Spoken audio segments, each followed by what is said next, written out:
Doc on the Run. We help injured runners run. Today on the Doc on the Run podcast, we're talking about how mistakes mean the most time off running.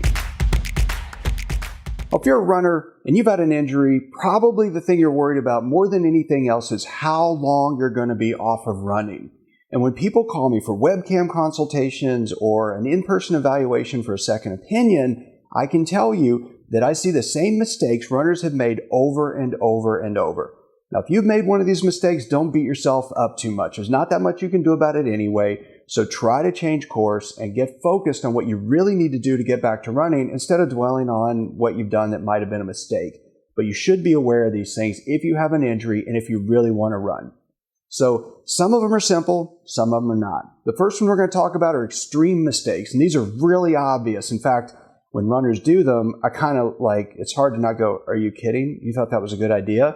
And I'm sure you're aware of them, but it doesn't mean that you won't make these mistakes, and it's tough sometimes. So the first one is ignoring the pain. And that sounds obvious, but it is crazy how many times I see runners who have run with the same pain that's not only not going away, it's actually getting worse. And why would you do that? Well, one of the main reasons people do that is not deliberate, but it's because their training calendar is telling them to do it. You know, we all go through this thing. We sign up for a race, we sign up for a marathon, we put a training calendar on our refrigerator so we'll psych ourselves up and remember that if we do every one of these workouts, if we put that workout, that exercise time in the bank, it will pay off on race day and we'll be able to finish our marathon in our goal time.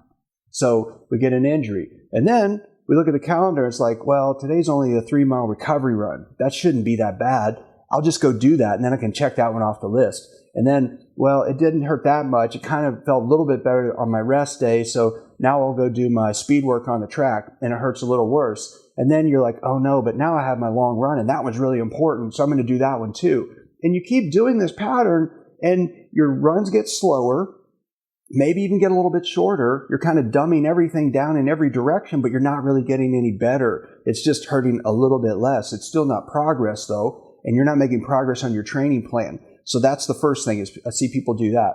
The other is the other extreme. No exercise at all because a doctor told you you have to recover.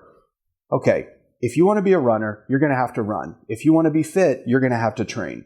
That's a fact. And so what happens is many times because we as physicians are in a rush, we just tell you, look, you need to rest, you need to chill out, you need to stop all this craziness, you need to just rest and let this thing heal.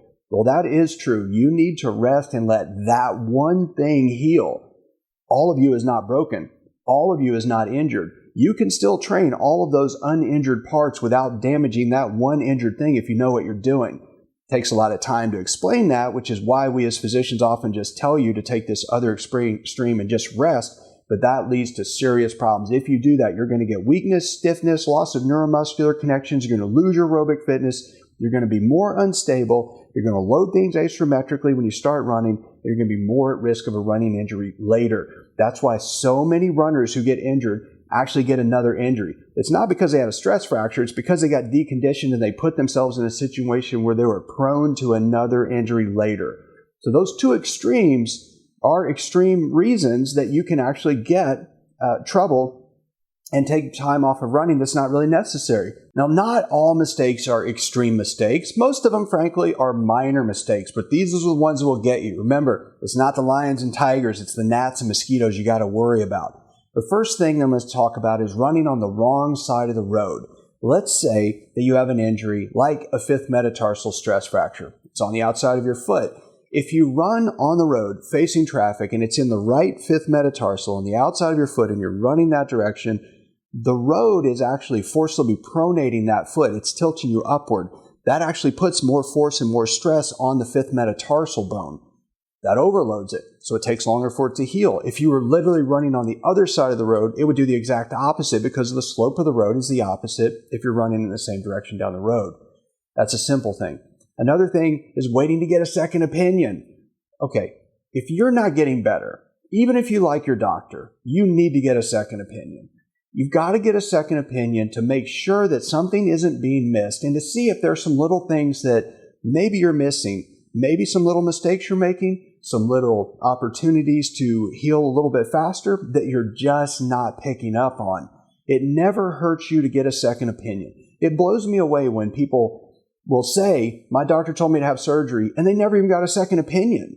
If somebody came to your house and said, you need a new roof, you would never in a million years go, okay, let me get my checkbook.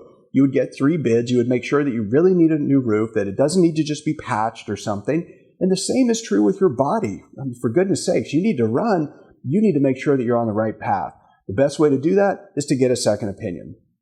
The next thing that's a minor mistake, but actually really can cost you in the long run, is failing to keep track of your pain. It's unbelievable to me that somebody will say, this is like I did 13,872 steps yesterday. Okay, what was your heart rate? My resting heart rate was this. I had this much heart rate variability. This was my pace when I ran. How much pain did you have? A little bit.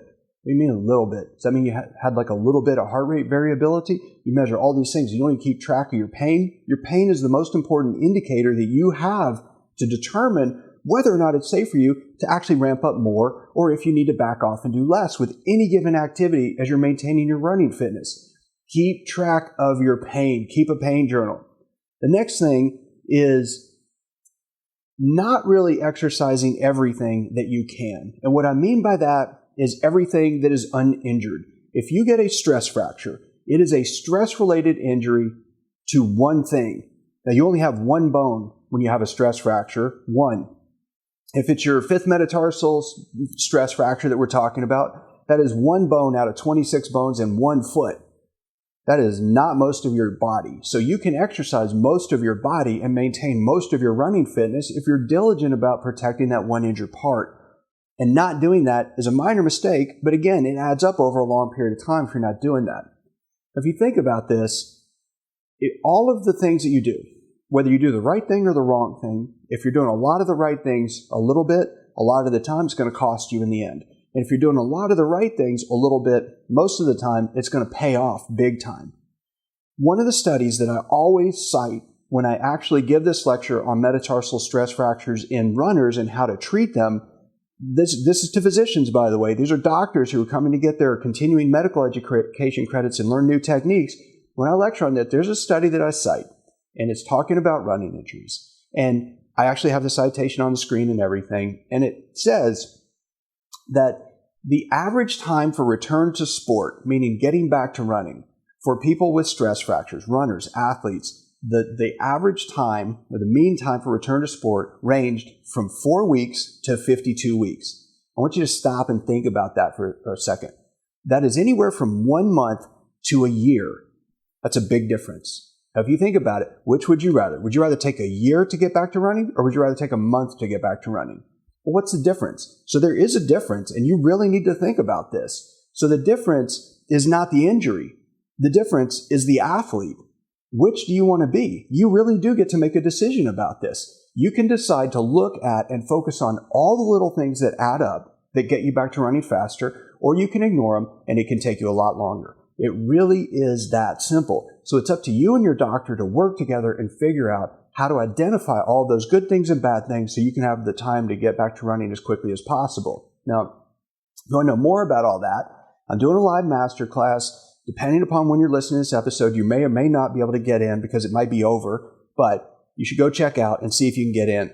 So basically, it's called Running with a Suspected Stress Fracture, Do's and Don'ts. And I really am going to talk about the do's and the don'ts. I'm going to talk about the principles. I actually teach 2 physicians when I lecture at these medical conferences, teaching them what I actually do with injured runners.